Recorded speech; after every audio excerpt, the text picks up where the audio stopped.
Hey guys, my name's Gen, and welcome to KJC Esports Into the Scene. We've got a CSGO veteran, and now Paper Rex's CGO in the lobby, guys. 2007 Esports Award Best CounterStrike Player of the Year, and HLTV's 2009's Best Op of the Decade. CPL, eStars, IEM, Code 5, ESWC, and WEM Counter-Strike World Champion. He's got a ton of titles under his belt in Counter-Strike history, and he has played with the best of the best. Let us welcome DSN and maybe find out more.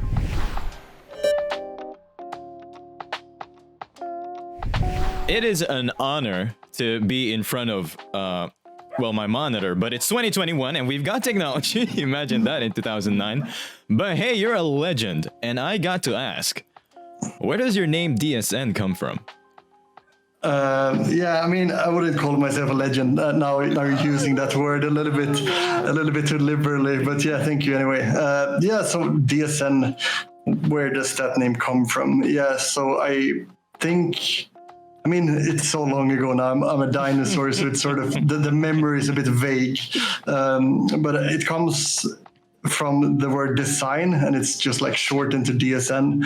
And I took it, or rather, I decided to use that name probably when I was like 15 or 16 or something. And design felt like, it was a really cool name, which, I mean, maybe it's not the coolest name in hindsight, right? But back then, it was also like a trend in Sweden, like to have those like consonant, like non-vowel three-letter words, like BDS, DSN, RVD, like things like that. So it was, yeah, I mean, design, and then I just like hooked onto the trend, I guess, at that time. Okay. Oh, we're going to be talking about trends later. I mean, that is an interesting thing to know about. So it all dates, dinosaur days. I mean, you are a CS Counter-Strike legend. I'm gonna say that a lot. I mean, it dates a while back, but you were there, the baby start of esports. What are your thoughts about esports then and now? Yeah, so I mean, like from my perspective, then growing up in Sweden, I mean, esport, like you correctly mentioned, like when I started, esport was in its infancy. I mean, we had like StarCraft starting to gain traction in Korea. There was like this small Quake community, and then there was CounterStrike, right? And those were maybe like the bigger titles back then. And by bigger, I mean, they're still quite small, I mean, compared to today, but yeah. I mean, bigger at the time. So yeah, I mean, I started to play Counter-Strike in Sweden. It was very like, the feeling was very familiar, right? So even back then, we had like players like, or teams and players in NIP. But even if you were like a little bit worse than them, you still felt that there was a connection, so to speak, because the community was quite small, right? Yeah. It was quite condensed. But okay, so what's happened now, right? I mean, now esport has grown so big. So there's, I would say, for a fan, for a star and a fan today, like, I mean, because the community and the scene is so big, I mean, the disconnect between them is bigger. So yeah, I mean, that's what happened, but that is also like, I guess that's another way of saying that esport was small then and it's big now. So basically a lot has happened, obviously. I mean, since I started to play, like, esport was quite small. We would go to like bring your own computer LANs, sleep on the floor in sort of, in sort of schools and stuff like that. And nowadays, I mean, the bigger tournaments, I mean, they're very well managed with professional production, professional professional people that take care of player and talent. So yeah, very different, just bigger today, a lot bigger. Yeah, definitely. So it's a lot. There's like these orgs now and everything. I mean, I'm curious, what do you think about what Valorant is trying to do, which is really eyes on, like focus on making this first person shooter a big, huge competitive esports, especially with, CSGO right around the corner? Yeah, so I think that Yeah, I mean, obviously two very different approaches, right? Valve, I mean, the company behind CounterStrike, they've sort of approached it quite hands-off. They sort of let tournament organizers run tournaments, and apart from like the majors and minors, they're not really involved, right? Anybody can create a tournament in Valorant, or sorry, not in Valorant, in CounterStrike. Yeah. So that sort of, I mean, that makes it open. It's sort of an open ecosystem, which is, I mean, it has its benefits and also its setbacks. And for Valorant, right, I mean, Riot, they're very hands-on.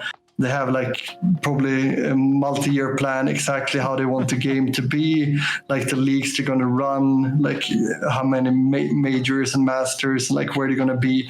I think, yeah, their approach is a lot more hands-on, which is, I mean, from a team perspective, it's a bit easier because we sort of know, we knew at the beginning of the year, like, okay, these are the dates for VCT, or sort of the spans of the dates.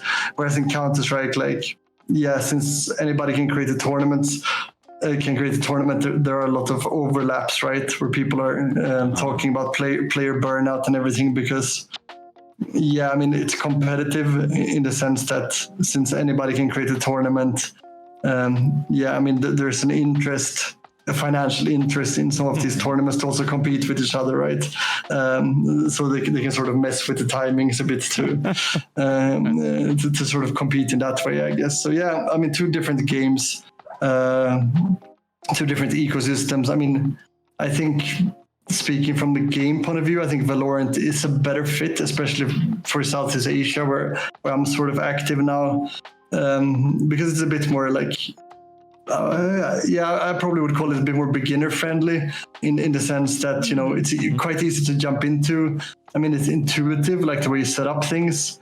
In Counter-Strike, you know, you have a console. I mean, there are a lot more to learn there in terms of like how to set up the game. Or Valorant is more plug and play, right? Yeah. So a little bit different there. And also, like, I do think that the abilities and things like that attract the audience a bit more. It's something fresh, right? I mean, people have been watching Counter-Strike for very long now. Yeah. And now you're in the thick of it. There's the CSGO to Asia with the Face It League, and then now Chief Gaming Officer of Paper Rex, top team in SG, by the way. It does look like you are in the heat of your passion. Coming from the EU scene and into the Asian scene as well, what's the story behind pursuing all this that you got now? Yeah, I mean, there are like, this will be quite a long story, so I'll give you the, like, no, I'll give you sort of the back of the envelope version, because otherwise we could sit here all day. But basically what happened was that when I was playing CounterStrike in FNATIC, I think this must have been like 2010 or something. One of our sponsors or partners we worked with at the time was MSI, and they're based in Taiwan. So we got to go to Taiwan and hang out for like a week or so, I think it was. And I really liked the place. So after I stopped playing, which was in 2011, you know, I sort of felt, I mean, at first it was okay, but then being used to travel so much and having like that competitive sort of element to your life all the time, or like half of the year at least, there was this void, right? So I was sitting in my hometown of Gothenburg, Sweden, and yeah, I guess I wanted sort of to do something new, like a new adventure, if you will. So I decided to move to Taipei to study Mandarin for a bit. This must have been, yeah, either late 2011, probably early 2012, I think. Oh. Something like that, or maybe even later. I mean, the years are maybe not so important in that story, but anyway, I came to Taipei. I stayed for a bit and studied, and then I got offered to go over to mainland China to work in esports, and the way that happened was quite random. Basically, a guy who I knew like vaguely from Counter-Strike when we used to be in China, like he was a character that was sort of, I mean, in the background a bit. He would go with us to dinners and stuff. He had started his own team. Get this guy. So yeah, that's how I sort of got stuck in Asia a bit longer than I initially planned, I guess. Then I moved first to Shanghai, then to Beijing. Oh. Then back to Taipei again, where I am now.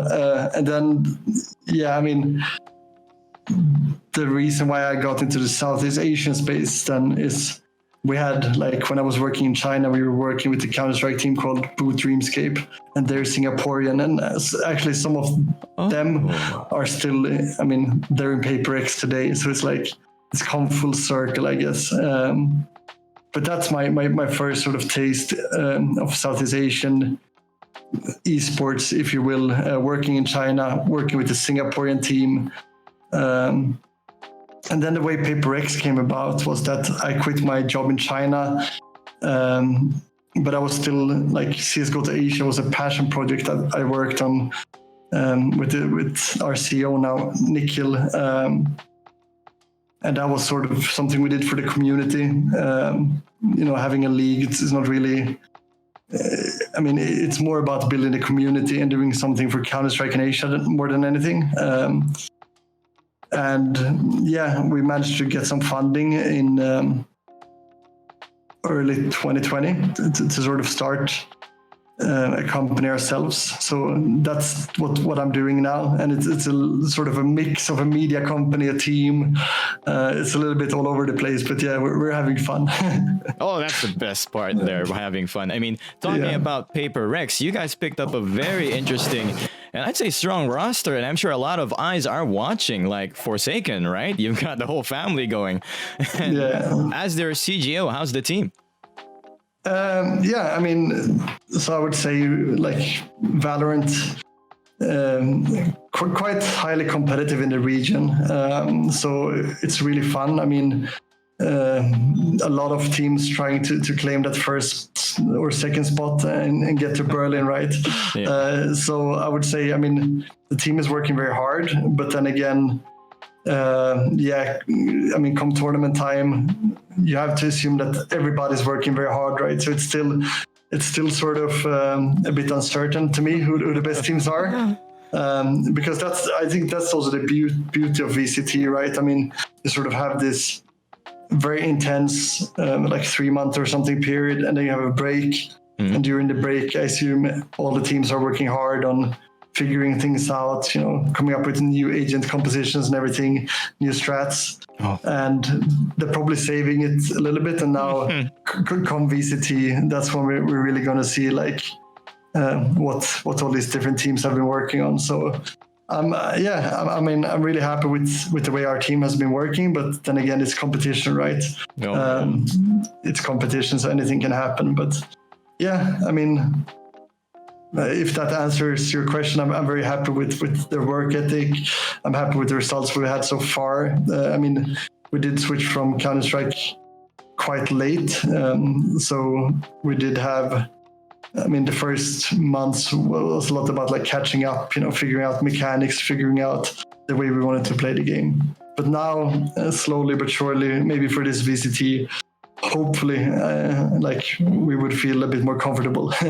Yeah, hopefully. I mean, there's probably a lot of things to work on, but hey, so far things going well, and we see a lot of promise. And speaking of coming from CSGO, I mean, CSGO to Asia and now Valo to Asia just came out. I mean, you got anything for us with regards to that? Any dreams or plans? Or no, I mean, like, both of the sides, like I mentioned before.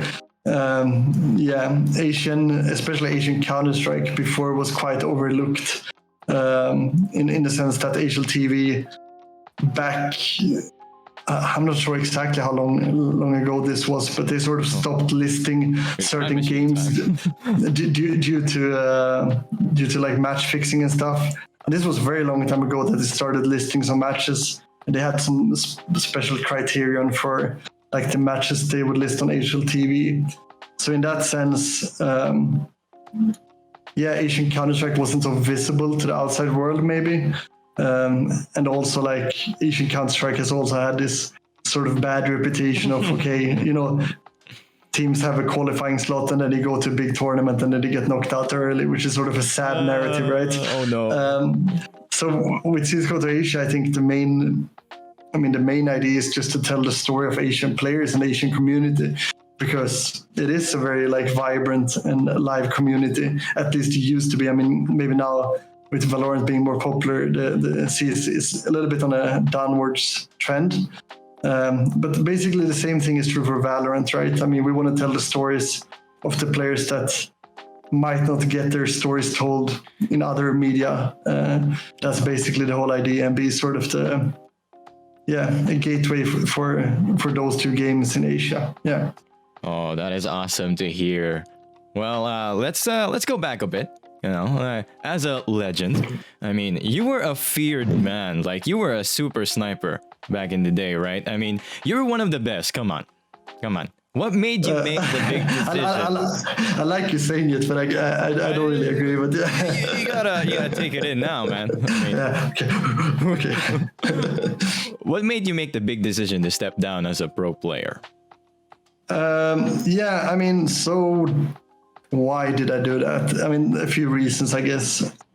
I had played CounterStrike like quite competitively since I was like 16 or something, and then in a good team since I was like 18 or something, I would say. When I retired or stepped down, I was like 25, so that's already like 7 or 8 years. And it just felt like I had been doing that, like I've been traveling for so long, and it's sort of I mean, being a professional player, you have to make a lot of sacrifices like, I mean, not hanging out with your friends, not going on trips with your friends, and things like that, right? So I just felt that, okay, I've done this Counter-Strike thing. Also, I didn't feel like my skill was like, I mean, it wasn't improving. It was more like on a downwards trend. I didn't feel like I was playing so well, to be honest, in the end. Like we had a roster change, and things were not going so well. So like, it felt like a good time to sort of step down as well, because I think that the team probably needed some new blood, some fresh character. Yeah, exactly. So that sort of, I mean, it's not more complicated than that. It was my decision to sort of leave, and I mean, a lot of small things, but not like a major thing that was like really tipping the scale. Just a lot of like small things adding up, I would say, to the decision. Yeah. I hope you're able to go out with your friends now and everything. I mean. I mean, but of course, maybe it was a bit stupid. Like, if like the answer maybe sounds a little bit too entitled, good, man. It's all but back then it's also like you sort of miss those adolescent years, so to speak, when like everybody's out having fun, right?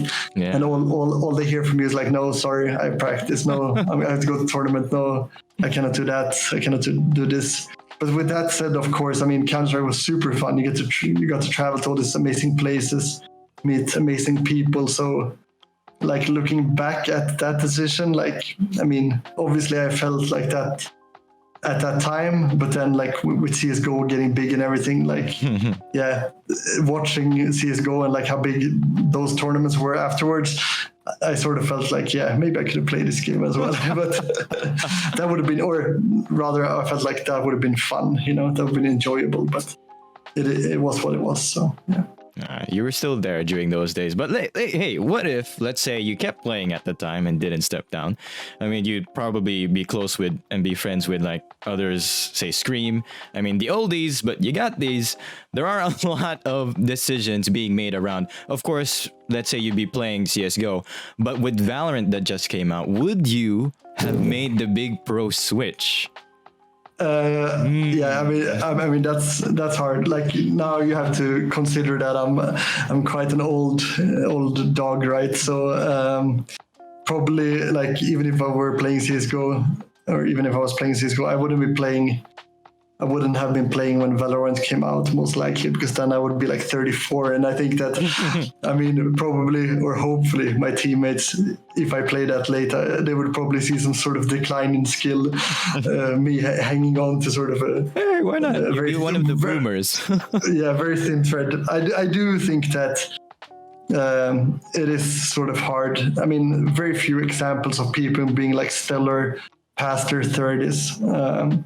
There are a few maybe, but anomalies, right? So had I been a bit younger, would I switch to Valorant? That's a bit hard to say, right? But actually, when I first tried Valorant, because I do play a little bit for fun, right? I really didn't like the game, but I mean, the more time I've spent, playing, now I really enjoy the game actually. So yeah, I think everything can be picked up, everything can be enjoyed if you give it some time.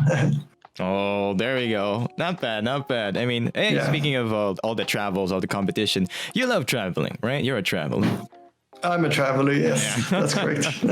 Seeing all the different cultures, and you've gone through the years yourself with fashion trends as well, hairstyles, you know. If you had to choose, what would be your favorite trend with this style or most memorable? Okay, are we talking about like...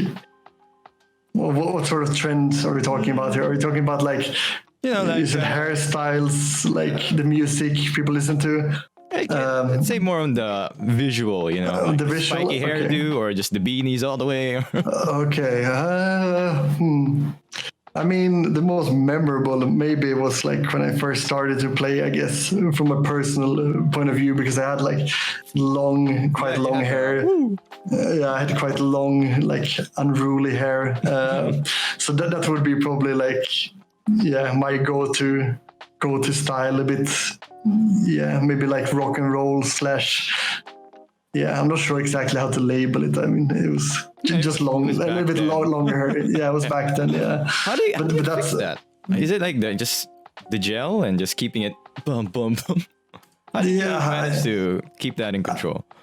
I can't even remember, to be honest, exactly like how I used to do my hair. I mean, a lot of different hairstyles throughout the years, so probably some sort of product, right? But exactly what product I can't remember, unfortunately. Okay. Well, what's your comfort style now? Like, if you had to wear only this one outfit for years to come, what would it be? Okay. I mean, now, COVID times, right? So not really dressing up a lot. Mainly like a t-shirt. In Taiwan, in the summer, is quite hot. So for now, if you ask about now, it's like, a pair of shorts and a t-shirt. Very comfortable. Very like... Yeah, you can move around fine and then move around. But otherwise, like, I have a special place in my heart for like colorful Hawaii shirts. That's probably like for a night out of town or like night out of town. That's my go-to pick, Hawaii shirt. Yeah. Oh, there you go. Colorful. All right. Yeah. I mean, okay. I know Paper Rex recently showed us a video. So I thought it would be nice to take this opportunity and hear your answers as well.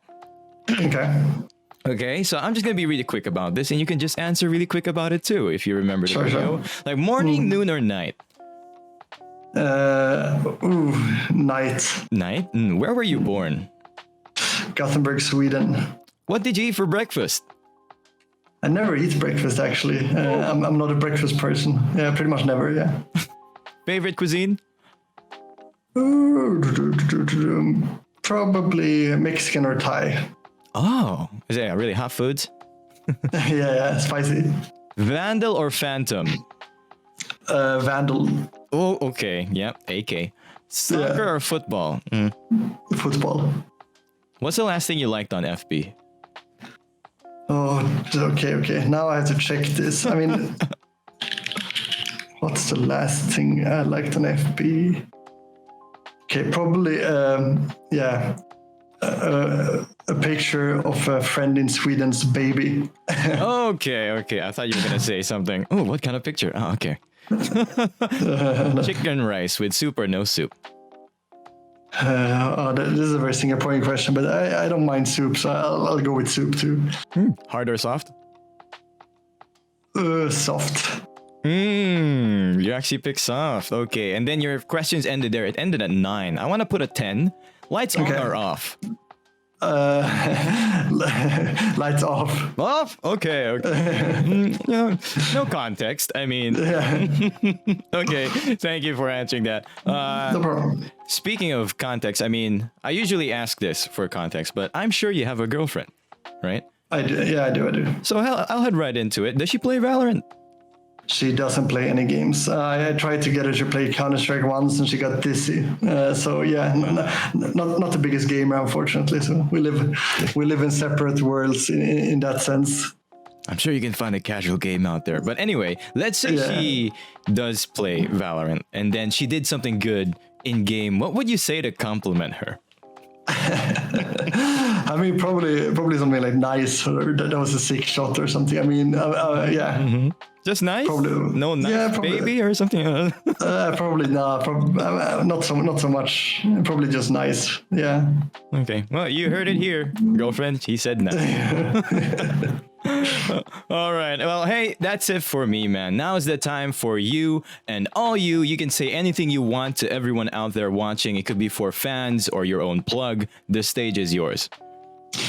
Not really anything special to say. I just want to thank you for the interview. It was really fun to chat, and it brought back some good old memories from my playing days. Yeah, time moves fast when you're getting older. So yeah, always good to sort of rekindle some of those past moments.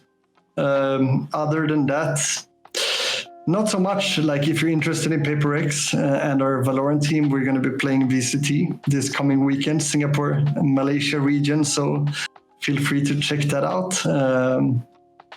Yeah, that's about it, man. That's all I have. All right. Thank you, man.